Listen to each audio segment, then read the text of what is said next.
Anda kembali menyaksikan berita utama. Saudara, nama Richard Eliezer punya peran besar pada terbongkarnya skenario Verdi Sambo dalam pembunuhan berencana Yosua. Tapi tak hanya itu, Eliezer juga ikut berperan serta dalam pembunuhan Yosua. Meski saat itu di bawah perintah Jenderal Bintang 2. Ada sisi hitam dan ada sisi putih. Sebagai pelaku penembakan Brigadir Yosua, tapi juga sekaligus menjadi justice kolaborator alias pengungkap kebenaran. Pertanyaannya, apakah Richard Eliezer ini pantas dihukum? Perjalanan kasus Eliezer ini lain daripada yang lain, saudara. Dari 5 terdakwa, Eliezer memilih untuk membongkar skenario pembunuhan Yosua dengan taruhan melawan atasannya, Verdi Sambo, yang selama ini dihormatinya. Pada 8 Agustus, Eliezer mengajukan diri sebagai justice kolaborator. Eliezer bersedia blak-blakan membuka tabir kematian Yosua yang ternyata didalangi oleh Verdi Sambo. Menjadi justice kolaborator, Eliezer memperoleh hak khusus seperti mendapat perlindungan dari LPSK atas ancaman dan keamanan pribadi serta keluarga. Eliezer juga mendapat keuntungan pengurangan tuntutan atau juga hukuman. Meski diberikan beberapa keringanan, ada komitmen yang harus dilaksanakan Eliezer sebagai justice kolaborator, yakni jujur serta konsisten.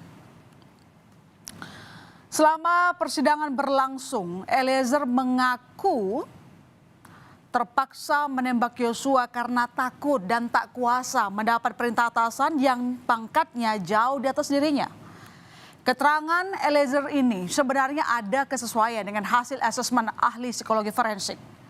Hasil asesmen terdakwa Eliezer disebut memiliki kepatuhan yang tinggi terhadap figur otoritas. Tapi kepatuhannya yang tinggi ternyata berpotensi untuk melakukan tindak pidana. Eliezer punya kecenderungan ketaatan yang merusak, yang berarti Eliezer tidak berani dan tak memiliki sikap asertif untuk menolak perintah. Meskipun perintah tersebut punya potensi merusak.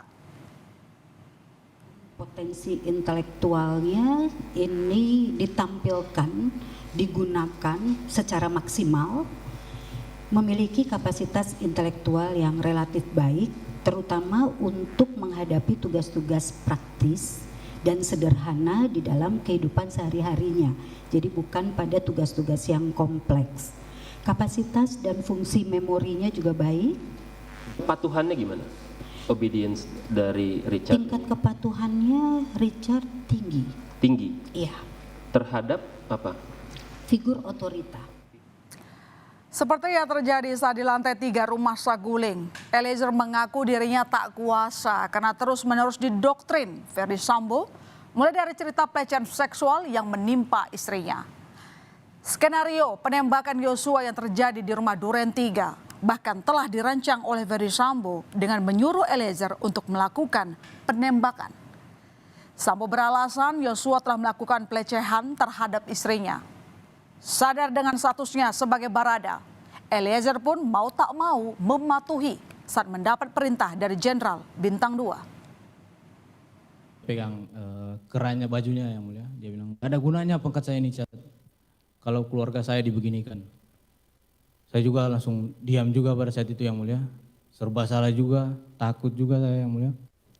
Karena dia ngomong, "Bapak nangis, tapi marah, emosi." Dia rubah posisi begini, agak maju begini yang mulia. Baru dia bilang, "Memang harus dikasih mati anak itu."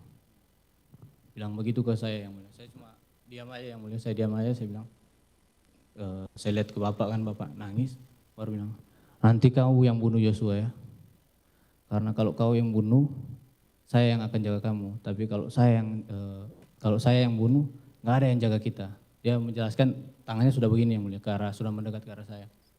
Saya cuma diam pada saat itu yang mulia. Diam, baru dia bilang ini. "Jadi gini, Cat. Lokasinya di 46. Puncak ketidakberdayaan Eliezer menerima perintah Sambo adalah pada saat 8 Juli di rumah Duren 3. Hari di mana pembunuhan Yosua terjadi. Menurut Eliezer, saat itu Sambo berteriak dan mengeluarkan perintah pada Eliezer untuk menembak Yosua. "Woi, kau tembak cepat, cepat woi, kau tembak."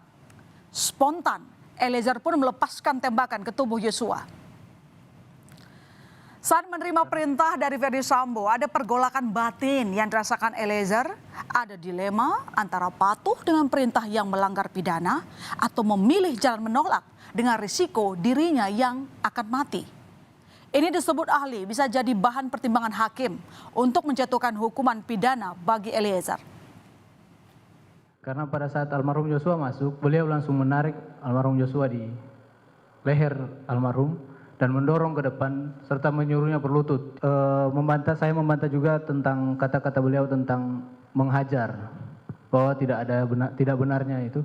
Karena yang sebenarnya kan beliau mengatakan kepada saya dengan keras, dengan teriak juga yang mulia. Dia mengatakan kepada saya untuk, "Woi, kau tembak cepat, cepat kau tembak."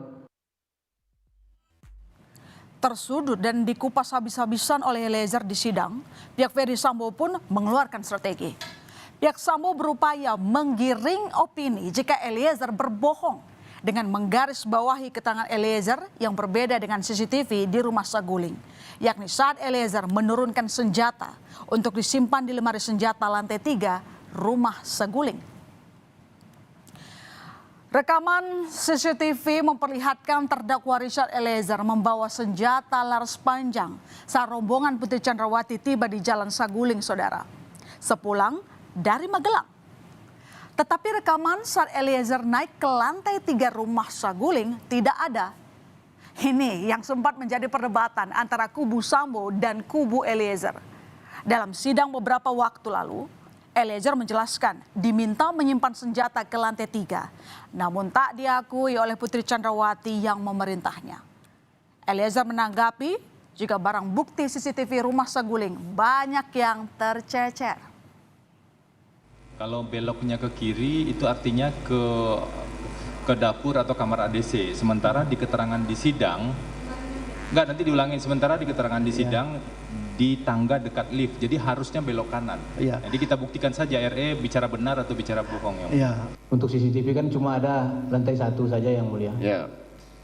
Karena banyak yang tercecer yang mulia. Terima kasih yang mulia. Oh ya, nanti kita akan lihat.